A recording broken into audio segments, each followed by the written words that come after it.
Hello everyone, welcome to my channel. ఈరోజు recipe వచ్చేసి పాతకాలం నాటి ఊరబెట్టిన ఉసిరికాయలు. ఈ ఉసిరికాయల్ని 1/2 కేజీ వరకు తీసుకున్నాను. ముందు రోజు రాత్రి ఉసిరికాయలు మునిగేంత వరకు వాటర్ పోసుకొని పక్కన పెట్టుకోవాలి. ఇలా వాటర్లో ఉసిరికాయలు వేసుకోవడం వల్ల ఉసిరికాయల్లో ఉండే వగరు అనేది తగ్గుతుంది. నెక్స్ట్ డే మార్నింగ్ ఈ ఉసిరికాయల్ని కాటన్ క్లాత్ పైన తీసుకొని మొత్తం తుడుచుకోవాలి. తడి అనేది అస్సలు ఉండకుండా ఇలా తుడుచుకోవాలి ప్రతి ఒక్క ఉసిరికాయని.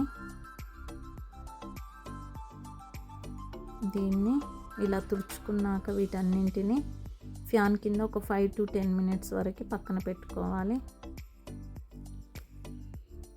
ఇప్పుడు ఉసిరికాయల్లో పైన ఉండే తొడిమెల్ని కట్ చేసుకుంటున్నాను. ప్రతి ఒక్క ఉసిరికాయకి ఇలా తొడిమెలు కట్ చేసుకోవాలి. పాడైపోయినవి కానీ నల్లటివి కానీ ఏమైనా ఉంటే తీసివేయాలి, అలాంటివి వేసుకోకూడదు. ఈ ఉసిరికాయల్లో విటమిన్ సి పుష్కలంగా ఉంటుంది. స్కిన్కి, హెయిర్కి చాలా మంచిది. బ్లడ్ ప్యూరిఫైయర్గా కూడా పనిచేస్తుంది. ఇలా అన్నింటినీ కట్ చేసుకోవాలి. ఈ ఉసిరికాయల్ని ప్రతిరోజు తీసుకుంటే విటమిన్ సి ట్యాబ్లెట్స్ వాడాల్సిన అవసరం ఉండదు. వీటిలో పుష్కలంగా విటమిన్ సి ఉంటుంది.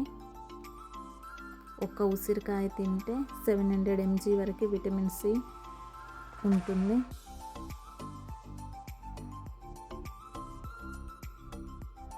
ఇలా అన్నింటినీ కట్ చేసుకోవాలి. ఇలా కట్ చేసుకున్నాక ప్రతి ఒక్క ఉసిరికాయకి ఇలా ఘాట్లు పెట్టుకోవాలి. ఇలా నేను చూపిస్తున్నట్టుగా ఘాట్లు పెట్టుకోవాలి. ఇలా ఘాట్లు పెట్టుకోవడం వల్ల ఉసిరికాయలకి ఉప్పు, కారం చక్కగా పడుతుంది. ఈ ఉసిరికాయల్ని సీజనల్గా దొరికినప్పుడు కన్స్యూమ్ చేసుకుంటే ఆరోగ్యానికి ఎంతో మంచిది.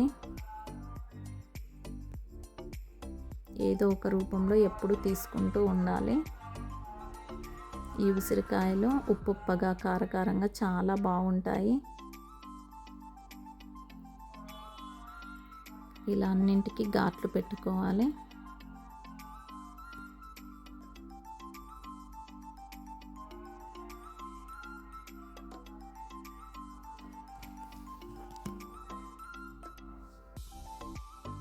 ఈ ఉసిరికాయల్లో విటమిన్ సి పుష్కలంగా ఉండడం వల్ల స్కిన్కి, హెయిర్కి చాలా మంచిది. ఇప్పుడు ఈ ఉసిరికాయలు వేసుకోవడానికి నేను వాటర్ని మరిగించుకుంటున్నాను. ఒక 7-8 ఎండుమిరపకాయలు తీసుకొని వేడి నీళ్ళు పోసుకొని ఒక 5 minutes నానబెట్టుకోవాలి. అవి చల్లారాక ఒక మిక్సీ జార్ తీసుకొని అందులో వాటర్ పోసుకొని ఎండుమిరపకాయలు వేసుకొని కచ్చాపచ్చాగా మిక్సీ పట్టుకోవాలి. ఎండుమిరపకాయలకి బదులు పండు మిరపకాయలు కూడా వేసుకోవచ్చు మీకు అవైలబుల్ ఉంటే. దీన్ని ఇప్పుడు పక్కన పెట్టుకోవాలి. మరుగుతున్న వాటర్లో నేను 2 టేబుల్ స్పూన్ల కల్లుప్పు వేసుకుంటున్నాను. దీన్ని ఇప్పుడు పక్కన పెట్టుకోవాలి. వేరొక ప్యాన్ తీసుకొని 2 టేబుల్ స్పూన్ల మెంతులు వేయించుకుంటున్నాను. వీటిని దోరగా వేయించుకోవాలి. ఇలా దోరగా వేగాక స్టవ్ ఆఫ్ చేసుకొని పక్కన పెట్టుకోవాలి. వాటర్లో నేను 1/2 టేబుల్ స్పూన్ పసుపు వేసుకుంటున్నాను. అందులో వేయించిన మెంతులు వేసుకుంటున్నాను. మొత్తం మిక్స్ చేసుకోవాలి.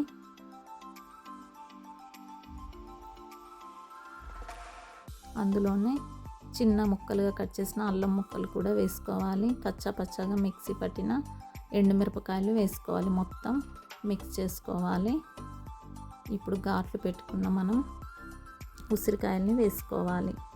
ఈ ఉసిరికాయలకి చల్లటి నీళ్ళు యూస్ చేయకూడదు, పైన ఫంగస్ ఫామ్ అవుతుంది. వేడి నీళ్ళు చల్లారాక ఇలా యూస్ చేసుకోవాలి. ఇలా ఉసిరికాయల్ని వేసుకొని మొత్తం మిక్స్ చేసుకొని మూత పెట్టుకొని చల్లారేంత వరకు పక్కన పెట్టుకోవాలి. వాటర్ చల్లారాయి. వీటిని ఇప్పుడు నేను గాజు సీసాల్లో తీసుకుంటున్నాను. ఈ ఉసిరికాయలకి ప్లాస్టిక్ డబ్బాలు కానీ స్టీల్ డబ్బాలు కానీ అస్సలు యూస్ చేయకూడదు. గాజు సీసాల్లో వేసుకుంటేనే మంచిది.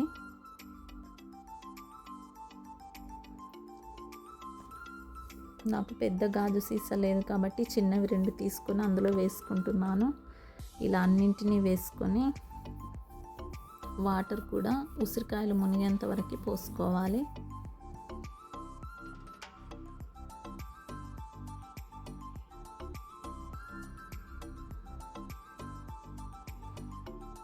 ఇలా అన్ని ఉసిరికాయల్ని వేసుకోవాలి. పిల్లలు కూడా చాలా ఇష్టంగా తింటారు. ఉప్పుగా కారకారంగా చాలా బాగుంటాయి టేస్ట్. ఈ ఒక్కటి తిని ఒక గ్లాస్ వాటర్ తాగితే హెల్త్కి చాలా మంచిది.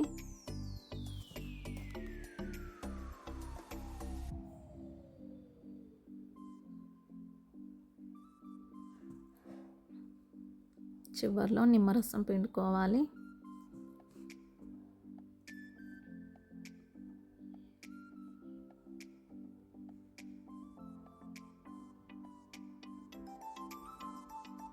పాతకాలంలో ఎక్కువగా ఈ ఊరబెట్టిన ఉసిరికాయలు చేసేవారు. చాలా టేస్టీగా బాగుంటాయి. 1 వీక్ తర్వాత నానబెట్టుకొని ఇలా పక్కన పెట్టుకోవాలి. 1 వీక్ వరకు ప్రతిరోజు అడుగు నుండి ఇలా కలుపుతూ ఉండాలి. ప్రతిరోజు కలుపుతూ ఉండాలి. ఇలా 1 వీక్ తర్వాత నేను చూపిస్తున్నాను. పైన ఫంగస్ కానీ ఏం ఫామ్ అవ్వలేదు. నేను వేడి నీళ్ళు చల్లారాక వేసాను కాబట్టి ఉసిరికాయలు చక్కగా ఊరాయి. వీటిని వాటర్లో నుండి తీసి ఫ్రిడ్జ్లో స్టోర్ చేసుకోవాలి.